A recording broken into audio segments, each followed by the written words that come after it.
그들로 말미암아 영광을 받았다 제목으로 황민효 목사님 말씀을 전해 주시겠습니다.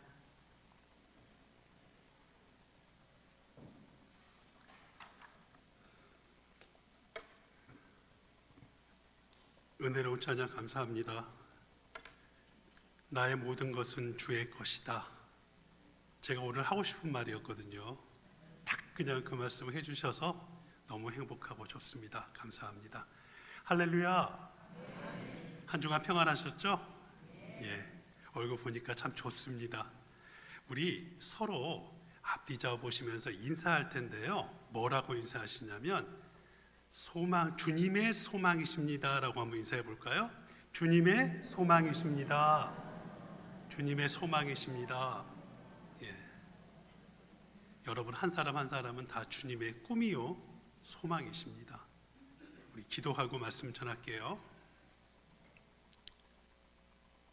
사랑과 은혜가 많으신 아버지 하나님, 참으로 감사합니다. 오늘도 저희가 주의 말씀 앞에 있습니다.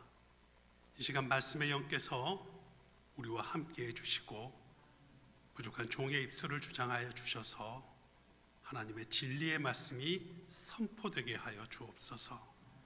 다시 한번 우리가 꿈을 꾸고 주의 말씀에 위로받고 소망할 수 있는 은혜의 시간이 되게 하옵소서. 우리 구주 예수 그리스도 이름으로 감사하며 기도드리옵나이다. 아멘. 여러분들이 저한테 팔불출이라고 하실지 모르겠지만요, 저희 호남신학대학교 학생들은 괜찮습니다. 상당히 괜찮은 친구들이에요. 물론 100%다 그렇다는 얘기는 아니에요. 그러나 대부분의 참 우리 호남신학대학교에 다니는 학생들은요 괜찮아요. 일단 인사를 잘해요.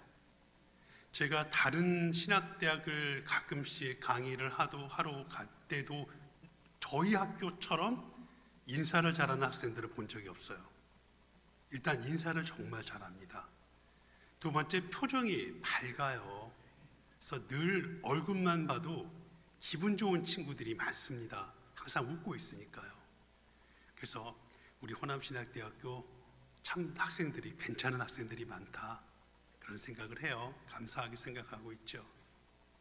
근데 그런 학생들이요 얼굴이 조금 어두워질 때가 있어요. 언제냐면 학기 말입니다. 학기 말에 이제 시험 보고 또 성적이 나올 거를 생각하면은 그 얼굴이 방글방글 웃고 다니는 친구들이 얼굴이 시무룩해집니다. 사실 누구나 그럴 거예요. 물론 아주 극소수의 정말 공부가 재밌는 소수의 학생들을 제외하고는요 누구나 시험을 준비하고 치르는 것은 부담이 있죠. 저도 학위 받았을 때 제일 좋았던 게 뭐냐면, 야, 이제 더 이상 시험 테스트 안 봐도 되겠구나. 이제 더 이상 성적 때문에 스트레스 받을 일 없겠구나. 그런 생각이 들어서 참 좋았던 그런 기억이 있습니다. 아마 여기 계시는 대부분의 분들은 이제 학교에서 성적 받을 일은 별로 없으실지 모르겠어요. 그러나 꼭 성적이라는 게 학교에만 있는 건 아니잖아요. 우리의 신앙에 만약에 성적을 매긴다면, 주님이 우리에게 성적표를 주신다면 여러분 학점이 얼마나 되실 것 같으세요? 한번 제가 여쭤볼게요. 나는 주님이 내 신앙에, 내 삶에 학점을 주신다면 A를 주실 것 같아. 손 한번 들어보세요. A를 주실 것 같다. 한 분도 없어요. 그래도 나는 B는 되지 않겠냐? 손 한번 들어보세요. 아, B도 없어요? 그러면 이제 저희가 종종 하는 시들시들한 학점 C나 D라고 생각하신다는 거잖아요. 제가 사실 여기 올라오기 전에요 여러분들 성적표를 보고 왔어요. 깜짝 놀랐습니다. 제가 그 성적표는요 잠시 뒤에 공개하도록 하겠습니다. 주님의 제자들은 어떨까요? 주님의 제자들은 어느 정도의 성적을 받았을까요? 오늘 우리가 살펴볼 본문이 요한복음 17장인데요 흔히 대제사장의 기도라고 부르는 부분이에요.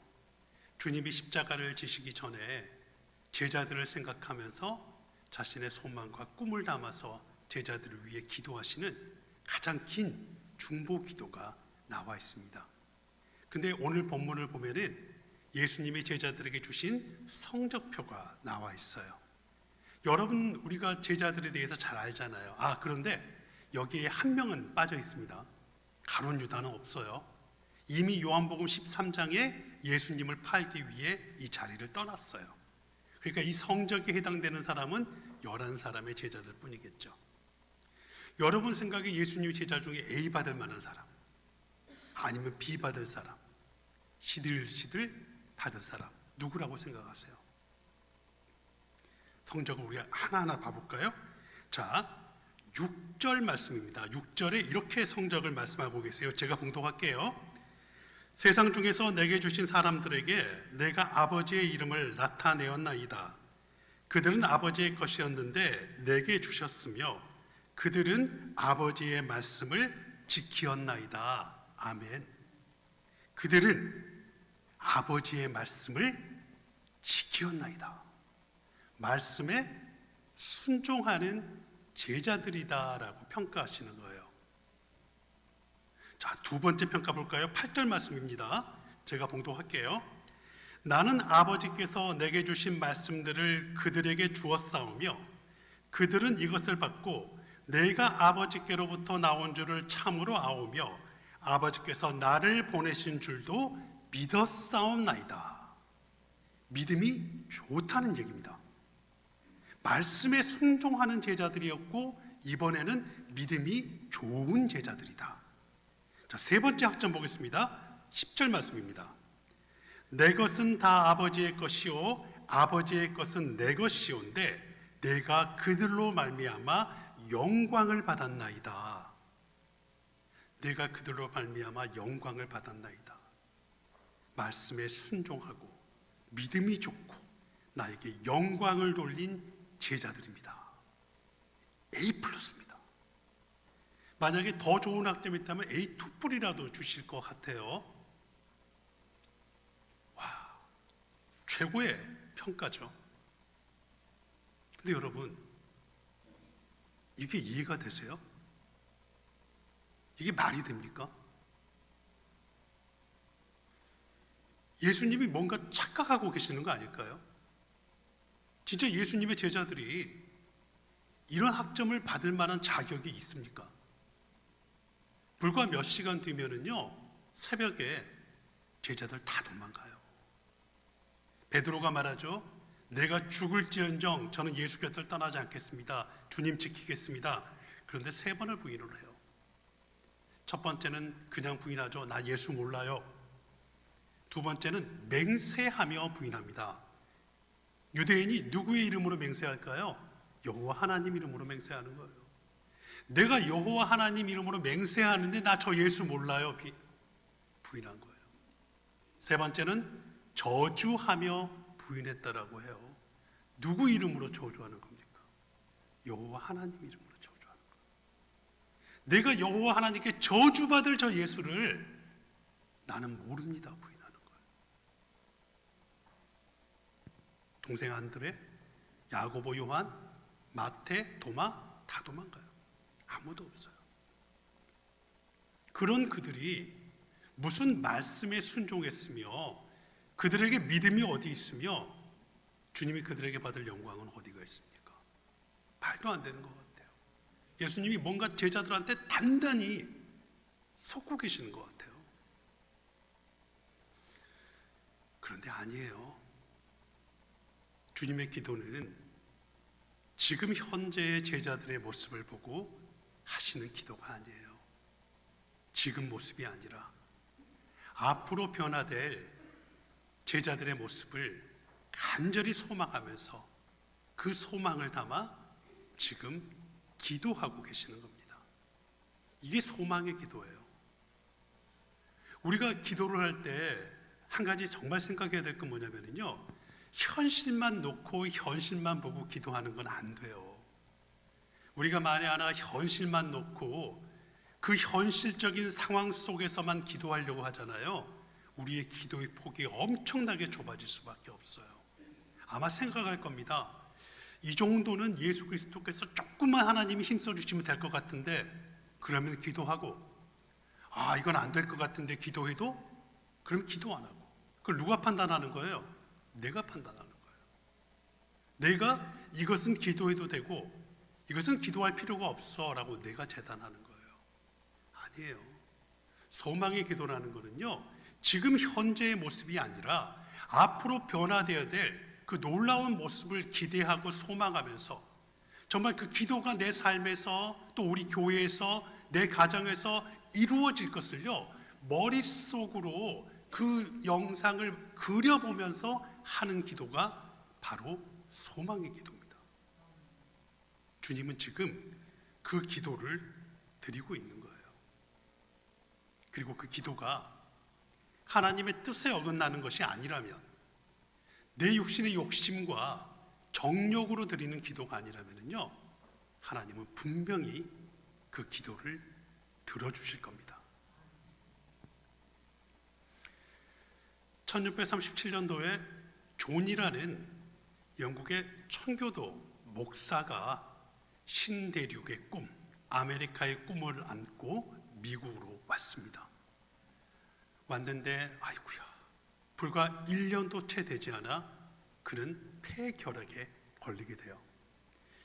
지금이야 결핵이라는 게요, 그렇게 심각한 병은 아니죠. 약도 많이 있고 잘 먹고 영양을 잘 하면은 결핵으로부터 벗어날 수가 있어요.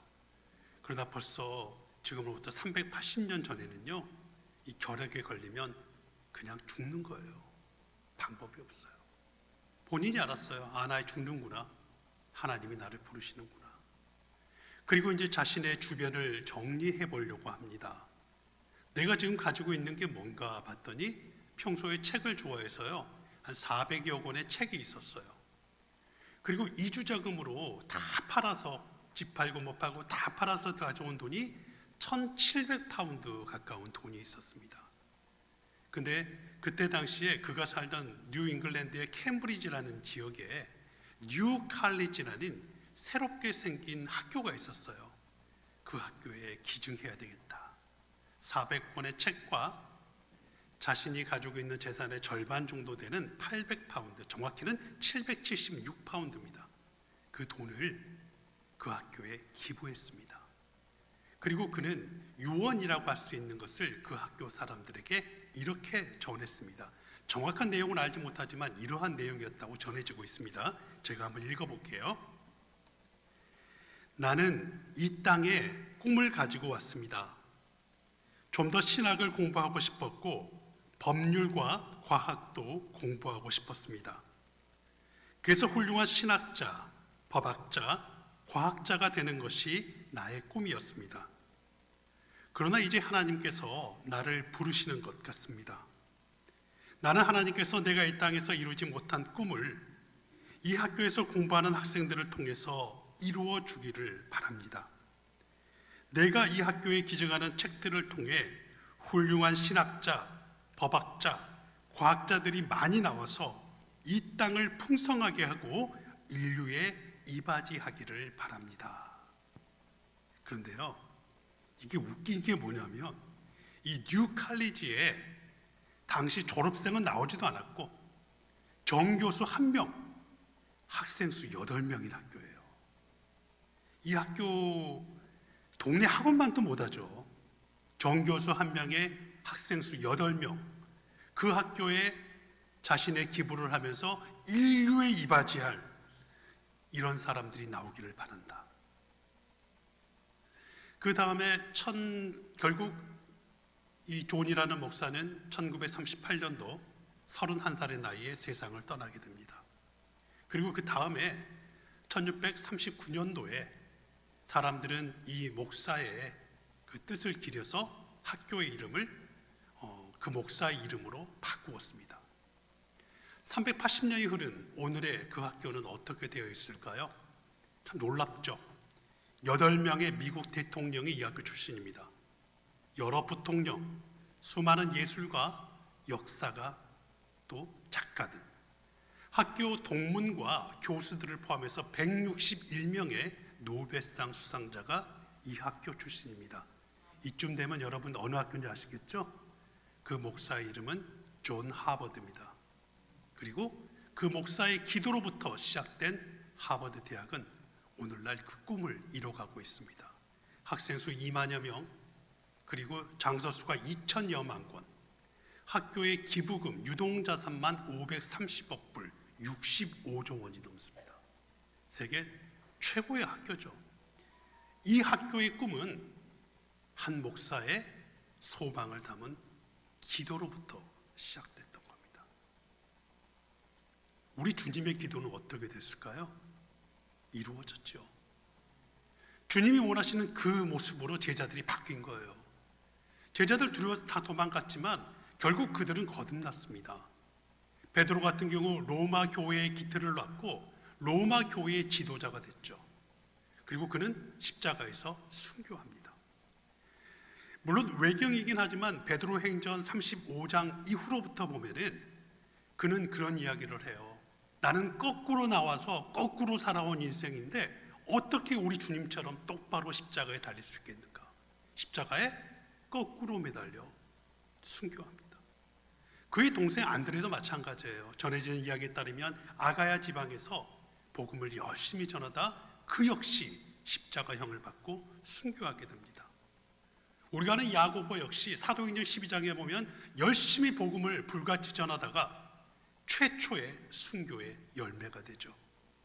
그의 형제였던 요한은 처음에는 보아너게라 부를 만큼 욱욱하는 사람이었지만 그가 밤모섬에 유배간 이후로부터 하나님은 사랑이시다, 사랑을 아는 자만이 하나님을 알 수 있다라는 온 세상의 사랑을 전하는 사랑의 사도가 됩니다.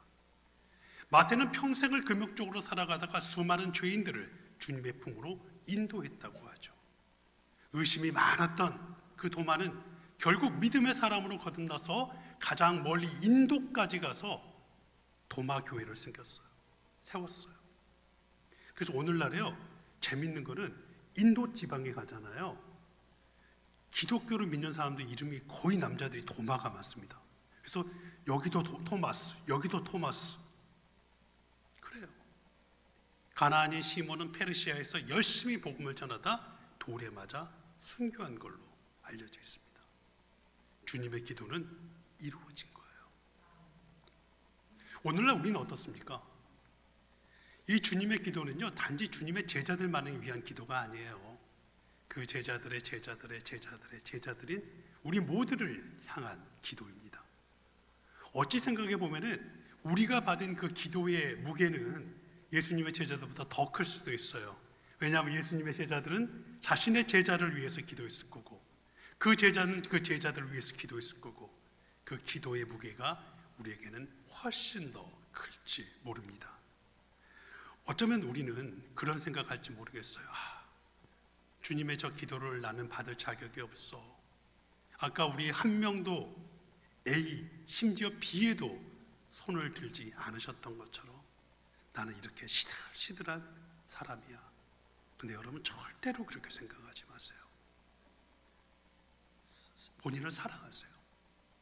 주님이 나를 사랑하시는데 내가 어떻게 나를 사랑하지 않을 수가 있습니까?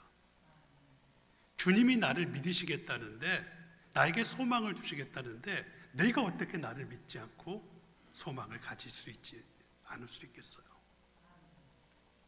주님은 나를 위해 십자가에 달리신 거예요. 이런 나를 위해 우리 역시 바뀔 수 있어요.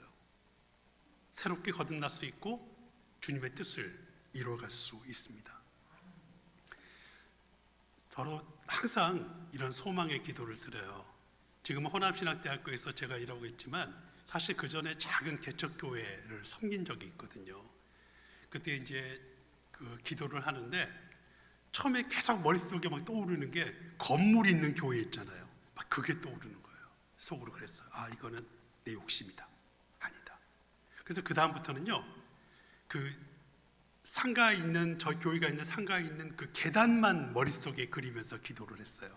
대신에 그 계단을 우리 성도들이 오르락 내리락 하는데 편안하고 정말 행복한 듯한 그분들의 얼굴을 그리면서 기도했어요. 근데 놀라운 게 뭐냐면요, 진짜 제가 섬기는 기간 동안 교회가 정말 평안했어요. 정말 행복했어요. 정말 하나 되어 행복하고 누구나 웃음꽃이 피는 그런 교회였어요. 성도들을 위한 기도도 마찬가지입니다. 저는 그냥 기도하지 않고요, 성도들을 위해 기도할 때도 그 기도 응답을 받으신 모습을 상상하면서 기도를 해요. 근데 그러다 보면은 진짜 내가 생각했던 그 모습처럼 이루어 주실 때가 많아요. 심지어 어떤 경우가 있었냐면, 한 권사님 같은 경우는 저한테 와서 얘기를 하시는데요, 제가 생각해도 이건 방법이 없어요. 동서남북이 다 막혔더라고요. 들으면서 저도 스트레스예요. 이거 어떻게 하지? 도무지 방법이 없는데. 그런데도 방법이 없으니까 하나님한테 매달릴 수밖에 없잖아요. 그리고 기도했는데요, 정말 놀라웠던 게 뭐냐면 그건 인간의 생각이었어요. 전혀 그 권사님도 저도 생각하지 못했던 방식으로 하나님이 해결해 버리시더라고요. 동서남북이 막혀 있어도 하나님은 하늘에서 사다리를 내리시는 분이에요. 그때 제가 깨달았어요. 소망의 기도라는 게 바로 이런 거구나. 지금 저는 호남신학대학교를 위해서 그 기도를 드리고 있습니다. 요즘에 신학대학들이 정말로 많이 어려워요. 학생들 숫자가 급감하고 있고, 특별히 목사가 되겠다는 목사 후보생들이 사라져 버렸어요. 없어요, 거의. 심각한 일입니다. 교단적으로 보더라도. 이렇게 경제적으로도 어렵고, 또 갈수록 교육부는 수많은 평가들이나 이런 것들로 힘들게 하고. 그런데 저는 이제 그 모습을 생각하진 않고요, 분명히 하나님이 호남신학대학교를 하나님의 선지동산으로 바로 세워주실 것이다. 그리고 이 학교에서 정말 드와이트 무디나 한경재 목사님 같은 훌륭한 학생들이, 목회자들이 나올 거다라는 것을 믿음으로, 소망으로 기도하고 있습니다. 또 지금은 우리 남강교회 위해서도 기도하고 있고요. 한 가지만 더 얘기하고 싶은데요, 주님은 어떻게 이렇게 제자들이 확실하게 바뀔 거라는 걸 믿음으로, 소망으로 기도할 수 있었을까? 그 답이 9절에 나와 있어요. 우리 9절 말씀 한번 같이 봉독할까요? 자, 9절입니다. 시작. 내가 그들을 위하여 비옵나니 내가 비옵는 것은 세상을 위함이 아니요 내게 주신 자들을 위함이니이다. 그들은 아버지의 것이로소이다. 아멘. 나의 모든 것은 주의 것, 아까 찬양처럼 아버지의 것이라고 맡겨버리시는 거예요. 본래 아버지 거잖아요. 그렇습니다. 우리도 마찬가지예요. 내 삶을 내 거라고 생각하면요, 지키기 힘들어요. 자녀도 마찬가지예요. 내가 내 자식이다라고 생각하게 되면 지키기 어려워요. 내 가정도, 내 교회도 마찬가지입니다. 아버지 거예요. 아버지 거기 때문에 우리가 소망의 기도를 할 수 있는 겁니다. 왜냐하면 아버지께서 지켜주시고 인도하시고 그리고 새롭게 하실 것을 믿기 때문에 그래요. 저는 그 진리를요, 정말 가까운 데서 배웠어요. 예전에 아주 오래전입니다. 제가 사우나를 갔는데 사우나 캐빈의 문을 탁 여는데 이런 글씨가 있더라고요. 제가 읽어드릴게요. 귀중품은 카운터에 맡겨주시고 맡기지 않은 물건의 분실은 책임지지 않습니다. 주인백 씨라는 분이 이런 진리의 말씀을 했더라고요. 우리도 가끔 그런 얘기 하죠. 하나님, 왜 나한테 이런 시련을 주세요? 하나님, 왜 내 삶이 이렇게 어려울까요? 힘듭니다. 고통스럽습니다. 근데 여러분, 때때로 우리 그러면서 원망도 하잖아요. 하나님께 불평불만도 하고. 근데 한번 곰곰이 생각해 보세요. 진짜 내 삶을, 내 가정을, 내 자녀를, 이 교회를 하나님께 맡기신 적 있어요? 하물며 사우나에서도요, 맡기지 않은 물건 책임 안 져요. 그런데 하나님께 맡기지 않은 걸 가지고 우리가 어떻게 하나님께 불평불만, 원망을 말할 수 있습니까? 하나님께 맡긴 거야말로 하나님이 제대로 지켜주세요. 우리는 맡기는 것 외에는 할 수 있는 게 없어요. 부모나 교사나 목회자나 누구나 실수하는 게 있는데, 저도 이제 깨닫는 게 있는데 뭐냐면요, 내가 뭔가를 바꾸려고 하잖아요. 절대로 안 돼요. 목회자가 우리 성도들 변화시켜야 되겠다. 절대 안 돼요. 내가 하는 게 아니에요. 누가 하시는 겁니까? 복음이 하시고 하나님이 하시는 거예요. 내 자녀 내가 바꾸겠다? 절대로 안 돼요. 하나님이 하시고 복음이 하시는 겁니다. 그걸 우리가 깨달아야 돼요. 저는 예전에 한번 진짜 이걸 깨달은 적이 있었는데요. 미국에 제가 청년부 교육 목사를 할 때 부산에서 온 청년 하나가 있었어요. 이 청년은 예수를 처음 믿은 청년입니다. 한 번도 교회를 가본 적도 없는 친구예요. 근데 이제 어쩔 수 없이 친구들 따라서 교회를 온 겁니다. 근데 제가 설교를 하는데 하루는 예배 딱 끝나고 와서 저한테 완전히 얼굴을 정색을 하면서 인상을 팍 쓰면서 저한테 그래요. 목사님 설교 앞으로 그런 식으로 하지 마세요. 그러는 거예요. 왜 그러냐 물어보니까 저는 목사님 설교하시면서 죄인 그러는데 그 말 정말 듣기 싫어요. 앞으로 절대 하지 마세요. 그러는 거예요. 자기는 그동안에 그래도 나름대로 정직하고 바르게 살아오려고 노력했대요. 근데 자기 앞에 죄인 얘기하니까 싫다는 거예요. 근데 여러분 한번 생각해 보세요. 제 입장은 어때요? 아니 목사가 설교하면서 죄인입니다라는 말을 못하면 무슨 설교를 할 수가 있습니까? 방법이 없는 거죠. 그래, 알았어. 그래도 제가 기독교 교리나 철학을 가르치는 사람이니까 그 친구랑 같이 우리 얘기를 해보자. 그래서 막 성경에 나와 있는 원죄의 이야기, 아담과 하와의 타락의 이야기, 그리고 아우구스티누스와 펠라기우스 논쟁까지 신학적인 얘기까지 해가지고 몇 번에 걸쳐서 설명을 해줬어요. 충분히 알아들을 수 있게 내 딴에는. 근데 이해를 못하는 거예요. 답답하더라고요. 그냥 죄인이라는 말 듣기 싫으니까 계속 하지 말라는 거예요. 기도하는 거 외엔 방법이 없었죠. 얼마 시간이 흐르지 않아서 추수감사절이었는데요. 그날 제 설교가 그런 거였습니다. 우리는 주어진 것에 감사하며 행복해하며 하나님께 영광 돌려야 된다. 세상에는 시각장애인, 또 청각장애인, 정말 마음껏 뛰고 싶어도 뛰지 못하는 그런 분들이 있다. 우리는 이미 많은 걸, 생각외로 많은 걸 가진 사람이다. 정말 평범한 설교였어요. 추수감사절에 어울리는. 근데 설교 다 끝났는데요. 그 청년이 와서 제 손을 잡더니 엉엉엉엉 울어요. 목사님, 나 죄인 맞아요. 왜 그러냐 그랬더니 자기가 그동안 가진 게 많았는데 이걸 감사할 줄 몰랐다는 거예요. 그러니 자기가 죄인이 맞대요. 한편으로 너무 감사하면서도 한편으로는 정말 황당하더라고요. 그렇게 제가 열심히 걔한테 설명을 하고 가르쳤을 때는 전혀 변화하지 않던 아이가 그날 그 아이에게 임했던 그 한마디의 그 말씀에 아이가 바뀌더라고요. 사람을 변화시키는 건 인간이 하는 게 아니구나. 하나님의 말씀이 하시고 하나님이 하시는구나. 맡겨야 됩니다. 하나님께. 여러분 거는 없어요. 하나님께 맡기십시오. 그러면 하나님이 책임져 주십니다. 마지막으로 다시 돌아올게요. 드디어 공개합니다. 여러분의 성적표. 저는 분명하게 믿어요. 이렇게 써 있을 겁니다. 그들은 아버지의 말씀을 지키었나이다. 그들은 내가 아버지께로부터 나온 줄을 참으로 아오며 아버지께서 나를 보내신 줄도 믿었사옵나이다. 내가 그들로 말미암아 영광을 받았나이다. 여러분의 성적표는 다 그렇게 써 있을 겁니다. 사랑하는 여러분 한 사람 한 사람은 다 주님의 소망이요 주님의 기도입니다. 아무리 내가 약해 보여도 우리가 그 소망을 가지고 꿈을 가지고 기도하며 주의 일을 하다 보면 주님은 분명히 우리를 사용하시고 우리를 통해서 놀라운 하나님의 일들을 해나가실 거예요.